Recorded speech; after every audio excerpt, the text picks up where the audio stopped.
But first up, we've got some news coming out of India. Controversial quotes were reportedly found written on the door of the chapel at Delhi University's prestigious St. Stephen's College.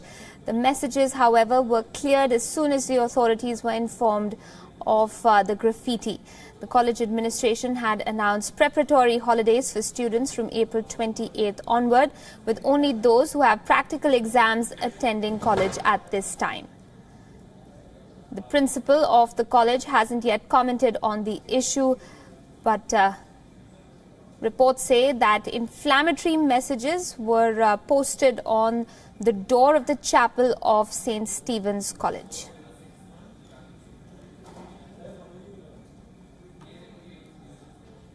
Now remember, St. Stephen's is a minority institution in the Delhi University. It's one of the most prestigious colleges of the university. It offers a range of courses at both the undergraduate and graduate levels. It is considered one of the premier educational institutes of the country. Now, on the broadcast with me right now is WION's political editor, Karthikeya Sharma. Karthikeya, before we go any further, if you could just describe for our viewers the nature of these so-called inflammatory or provocative quotes. You see, provocative are slogans related to religion and the dispute of Ayodhya. They have been etched there. It is very, very shameful. You know, right now, prima facie, even if it is a prank, it's an extremely shameful prank. It's a matter of concern because it reflects bigotry in our political discourse. And I have been a part of this illustrious institution.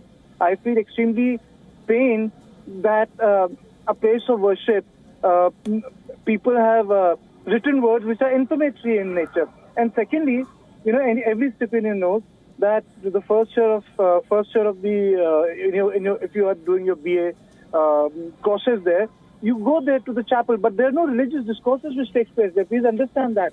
I remember when Dr. Anil Wilson was the principal, all we heard were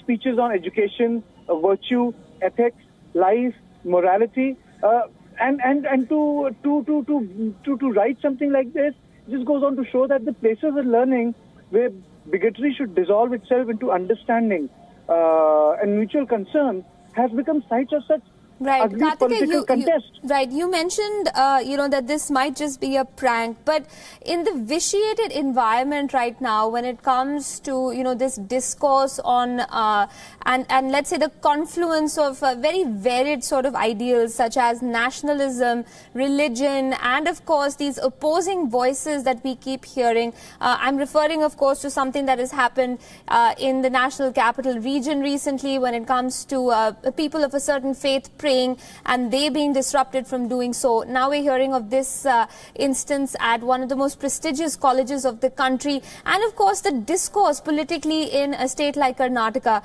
Can we dismiss this as simply as a prank, or is this far more, let's say, serious and reflective of the unfortunate narrative that we're seeing running in India right now? I would say it's a reflection of the narrative which is running in India right now. There's no other better way to describe it. There have been, to put it in perspective, in the 70s and 80s, you had political protests. Though St. Stephen's is there in Delhi University, I must put this on record. It's not immune to political protests. There were certain protests which took place in terms of, in context of women's rights and other issues. And there were certain events, episodes which happened, but then those were of different nature. In terms of emancipation, if you're getting my point, Aisha, Yeah. But here, there is no protest in terms of emancipation or, gender equality. This is completely regressive in nature.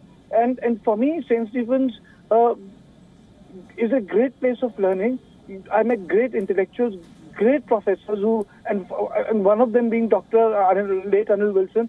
And to see something like this is very, very, it's like I never expected such thing to be ever seen by me in my own lifetime. Absolutely. A mountain out of a molehill, that's taking place, of course, in every part of this country right now as well.